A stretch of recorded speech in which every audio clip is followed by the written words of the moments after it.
Okay, so let's run through these, and I'm going to do a chart for to show how I set these up. So my chart is going to have cart A and cart B, and then I'm going to do a before and an after.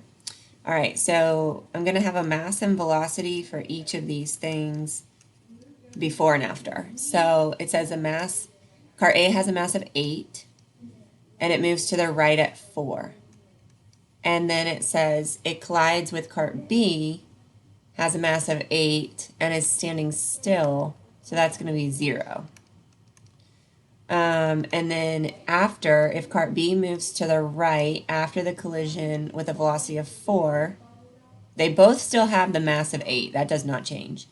So after the collision, cart B is going 4. It wants to know what the velocity of cart A is after.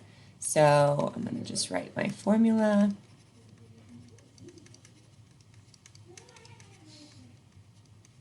All right, and these are both initial and these are final, or you can think of it as before and after. Okay, so now I just plug in. So 8, 4, I got that from that one, plus now I go to this one, 8 and 0. Now I go to the after part is 8 and V1F, that I don't know that one. And then right here is 8 and 4. All right, then I would just do the math. 8 times 4 is 32. 8 times 0 is 0. 8 V1F, and then 32 again. All right, so 32 equals 8V plus 32, so I would subtract 32. I get 0 on this side, and then I would have to divide 8, which I'm going to get 0 anyway. So the answer is 0 meters per second, and that matches my answer right here. So that's correct. So that means that both of these carts collided. One started at rest initially, and then the other, it transferred all of its momentum into the other one, and then now that means the first one's at rest. Oops, initially, or after the collision.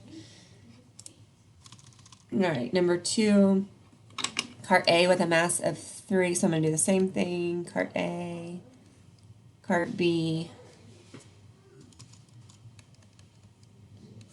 All right, so this is, I could also put initial and final, just for the before and after. So mass, velocity, mass, velocity, mass, velocity, mass, velocity.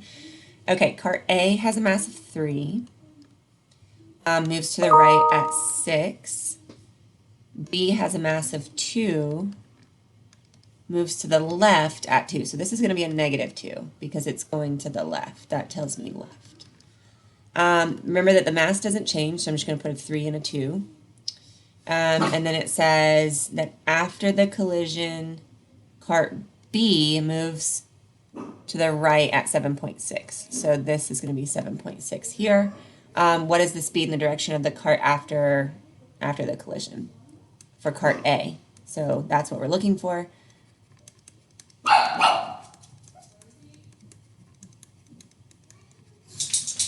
All right, there's my formula. Then I can start plugging in. So I'm going to look at this one first. So it goes 3 and 6. I'll look at this one next, 2 and negative 2. Then I'm going to go down here, 3 and V1F. That's what I'm looking for. And then I'm going to go here, 2 and 7.6. Okay, 3 times 6 is 18, plus negative 4, 3V1F, plus 2 times 7.6 is 15.2. 18 minus 4 is 14, 3V1F plus 15.2. So now I subtract 15.2 from both sides. Cancels here. So 14 minus 15.2 is going to be negative 1.2 equals 3 V1F, and then divide 3. And you should get V1F equals negative 0.4 meters per second, which means that it will be going to the left after the collision. All right, let me move this down. Whoops. All right, next one says that cart A has a mass of 4 kilograms, so I'm going to do my chart again. Cart A, cart B, initial, final, mass, velocity, mass, velocity, mass, velocity, mass, velocity. All right, so here we go. Cart A has a mass of 4, moves to the right at 5. Collides with cart B, has a mass of 8, and has a velocity of -3.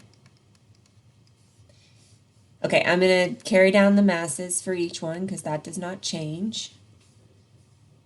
If cart B moves to the right with a velocity of 2.3, so 2.3 for B, what is the speed and direction of A after? All right, so we should get the answer of -5.7, so let's see. Mass 1, velocity 1 plus mass 2, velocity 2 equals mass 1, velocity 1 plus mass 2, velocity 2. These are both initial, and these are both final. All right, so now I'm going to look at this one first, 4 and 5. Then go to this one, 8 and -3. Then go to this one, because we've hit the collision. Now we're in the finals. So 4 and V1F is what I'm looking for. And 8 and 2.3.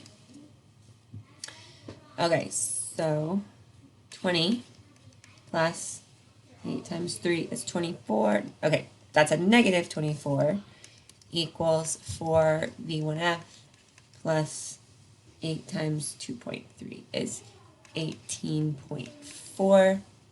20 plus -24 would be a -4 equals 4 V1F plus 18.4. So subtract 18.4 from both sides. Cancels over here, so -4 minus 18.4 is -22.4 equals 4 V1F, and then divide 4 by both sides. Divided by 4. Oops.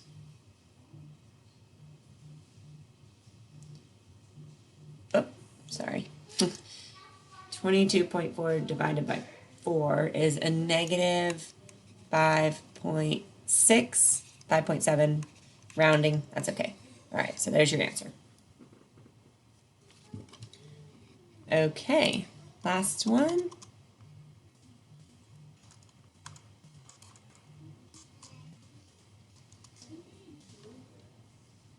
All right, last one.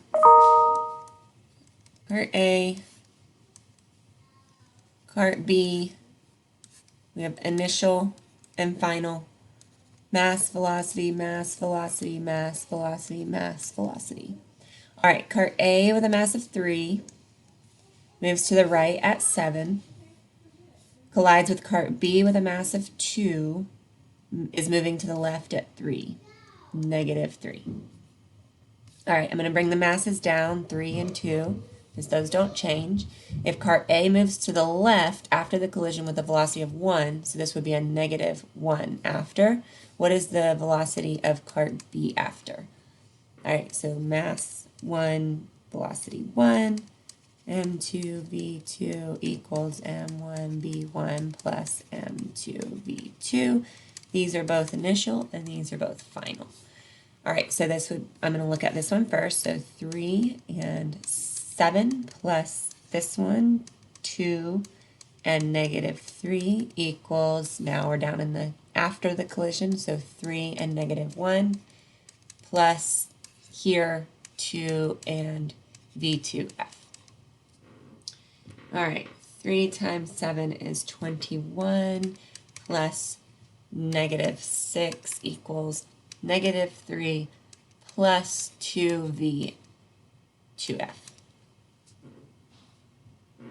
All right, so 21 minus 6 15 equals negative 3 plus 2 V2F. All right, I'm adding here, but it's a negative number, so opposite of that would be, opposite of subtract would be add. So add 3 to both sides, you get 18 equals 2VF, V2F. All right, and divide 2, and you get 9 meters per second, which matches our answer. There you go.